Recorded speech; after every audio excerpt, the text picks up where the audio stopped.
Sorry, Lions fans. Welcome to That's Good Sports. I am Brandon. I want to fight people like my hero, Philip. I never swear, but I'll shove a biatch Rivers Perna. Honestly, when Rivers retires, he will make the best bouncer. Can you imagine if Philip Rivers played for the Lions and he did this? The refs would have taken away one of his fucking kids and sold him or her to Bill Belichick. Do you think the NFL officials have a problem? Hell yeah. For real. Do you think Roger Goodell should do or say something about it? Hell yeah. For real. Maybe fire Al Riveron, head of officiating? Hell yeah. I appreciate the honesty, Robbie Anderson. You probably know Rivers has a lot of kids. Why do you think that is? So yeah, it was big. It felt good. Whoa, Robbie. This is a family show. I've heard enough from you. Today, here on this show, I have the Monday Night Football refereeing debacle that helped the Packers beat the Lions to discuss.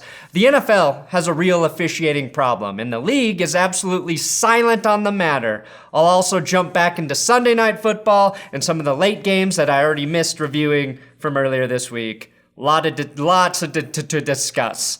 Let's get sports.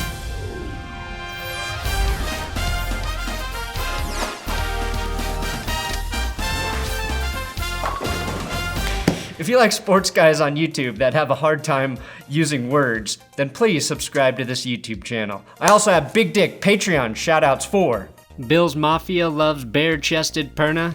I love you too. Pretty, Top, Sunny, Danyon, Bottom. Cool. If you don't care about your money and you want to give it to me, patreon.com/that'sgoodsports is how you support this channel. Now, Aaron Rodgers is usually brutally honest, and during his post-game interview, I swear to God, I thought he was going to thank the refs for really helping the team out at the end. Es un equipo increíble. Te amo, estos hombres. Well, maybe he did, but since I don't speak Spanish, all I can say is how many languages do you speak, Tom Brady? Idiot. Now, the Packers may have gotten away with pass interference in this game and had all of the calls go their way, but according to former kicker Lawrence Tynes, Matt Prater allegedly got away with murder. I'm assuming if you call his gloves O.J. Simpson's, that means he murdered someone and got away with it. And I'm fairly certain that is way worse than illegal hands to the face, unless those hands are strangling the face. Now, to understand how terrible the officials were in this game, you have to understand how Detroit and Green Bay got to the fourth quarter. First play of the game, the Lions run a flea flicker that actually works perfectly to Kenny Golladay. That led to a Matt Prater field goal, which is the story beneath the story. Detroit settled for too many, 5 to be exact, O.J. Simpson hand field goals in this game. The Lions were up 13-0 because they did actually score a touchdown at some point and stop the Packers after Green Bay benefited from an early bullshit penalty. The Packers were ready to kick a field goal on 4th and 5, but then Detroit botches the substitution and gives Green Bay a fresh set of downs on 4th and 5 for having 12 men on the field for the field goal attempt. This was Aaron Jones dropping a wide open go-ahead touchdown pass prior to that. Another theme of the game, that penalty though cost Detroit 7 points, and according to Pro Football Talk, Green Bay had 13 men on the field on the next drive and weren't flagged. The Lions were also flagged 15 yards for this hit on Geronimo Allison. Live though, it looked dicey because Allison's body seized up like Roger Goodell having to discipline a player for anything other than weed. But during replay, you can clearly see Walker going for the ball, and he did not initiate helmet to helmet. I get why the refs threw the flag here, because again, at full speed, it's a different story, but I wanted to point out as many times as I can that the Lions were getting shit-weaseled in this game. I do think Aaron Rodgers had a fun time watching all of his receivers drop passes. This time it's Jimmy Graham allowing the ball to hit him in the face in the end zone, eliminating a Packers touchdown. And then it was Darrius Shepherd sliding to the ground to let this pass bounce off of his face and into Justin Coleman's hands for the pick at the goal line.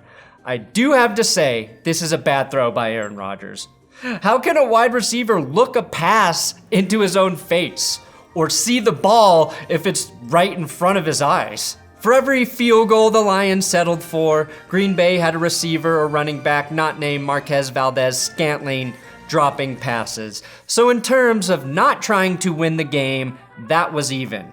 The Packers were down 9 in the fourth quarter, and that's when the officials said, "Don't worry, this is our game now, cheese fuckers. Sportsbooks across the nation need a Packers win, and that's what we're gonna give them." So, which of the atrocious calls do you want to blame for the Lions' loss?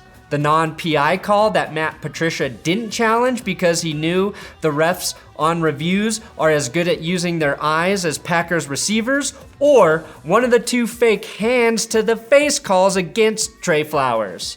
Personally, I like the second flag because the Packer lineman actually got his hand in Trey Flowers' face.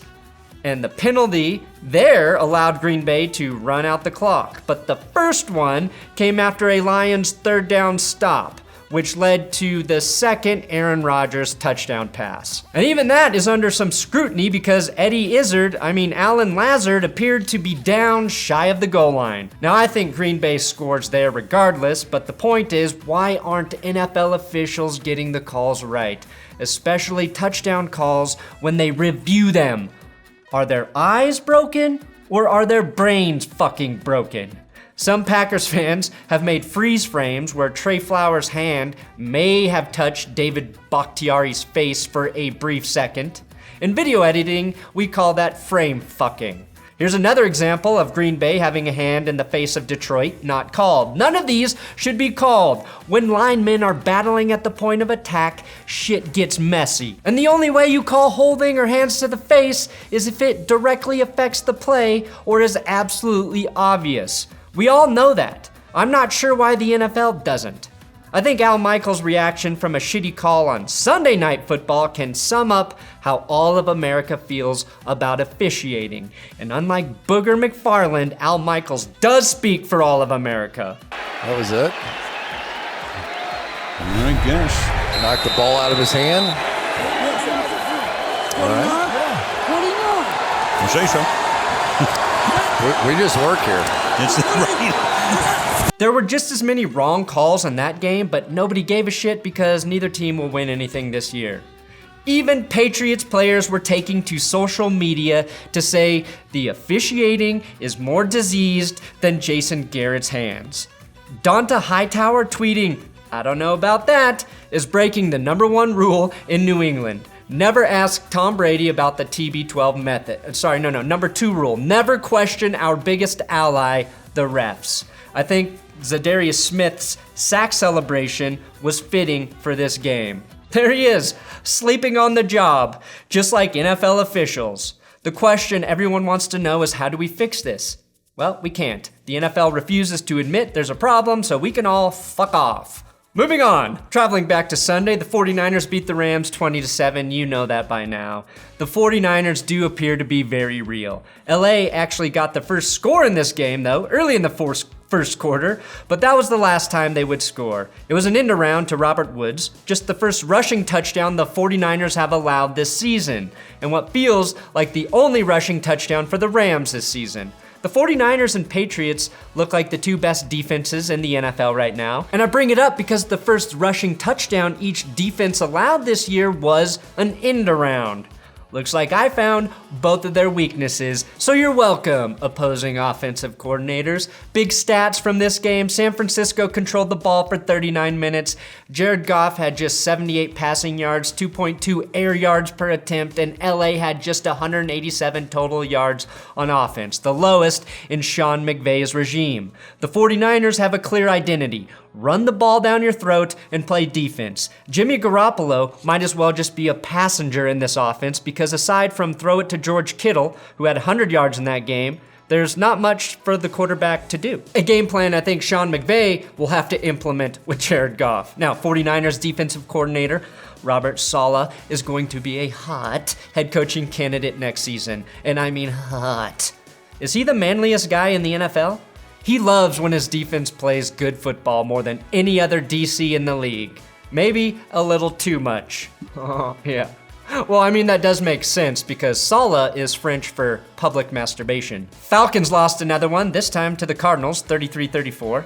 This was the most telling game of the week, I think. Atlanta is as bad as they have looked, and the Cardinals are the best bad team in the NFL next to maybe my Broncos, but with a possible much higher upside because Kyler Murray is getting better every week, but also with the much bigger downside as Vance Joseph is a terrible defensive coach. Kyler Murray had 3 touchdown passes, 0 picks, and his most complete game of the season. The Falcons clawed their way back into this game after trailing by a ton of points, but with just under 2 minutes left, they were down by 7. Matt Ryan hit Devonta Freeman for his second touchdown reception of the game, and unfortunately, Matt Bryant missed the extra point.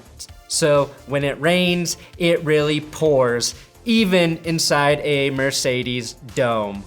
The sad part for Atlanta, besides everything in their life, is they had their best offensive game of the season and still lost. Matt Ryan completed 83% of his passes and threw for 4 touchdowns. And he leads the NFL in most passing categories right now. Julio Jones and Austin Hooper both had 100+ yards, and Devonta Freeman had his best game of the year, and it didn't fucking matter because their defense couldn't stop a rookie quarterback too short to ride a roller coaster. The Jets get their first win against the Cowboys. Now, I knew this was a Jets cameraman getting hit when instead of the camera breaking, it just changes to a shade of green. So go ahead, Jets fans, wear those green shaded glasses. You're fucking winners now. Go ahead, let your lineman punch Tyrone Crawford and not get flagged. You don't play for the Lions. Anything goes. Everything is turning up Jets. Sam Darnold went into hibernation as a boy and came out a big, confident man who has definitely had his first kiss, making an 0-4 team who had scored 2 offensive touchdowns all season an offensive juggernaut. All of a sudden. That's worth the quarantine and spleen bursting to get the respect you deserve. The Jets, yes, the Jets of all teams, had the longest play from scrimmage of any team this season with a 92-yard pass to Robbie Anderson that Sam Darnold kissed ever so sweetly into his waiting arms. Real time with Brett Maher hit a 62-yard field goal in this game, which made me realize how little we care about 60+ yard field goals now. Steelers dominate the Chargers on Sunday Night Football. The score says 24-17, but this game was 24-0 in the fourth quarter. The only way the Chargers could have a worse home field advantage is if they had to give the opposing team a point for every Rivers offspring to start the game. Everyone likes to say the Steelers fans travel well, but that's not true.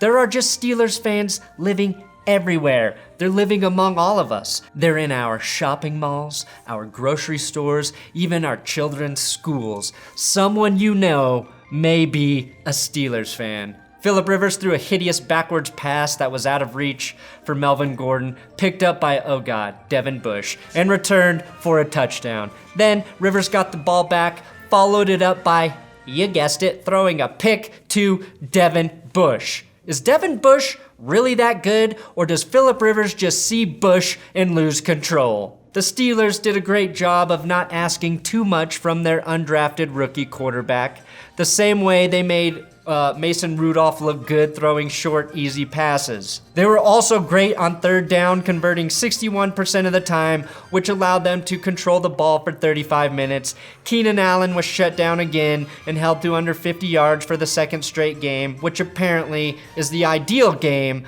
for a wide receiver according to him. Although Allen appears to be done with the Chargers, now that they are officially in last place in the AFC West. Suck it, Chargers. Thanks for watching another episode of That's Good Sports. Please subscribe here on YouTube.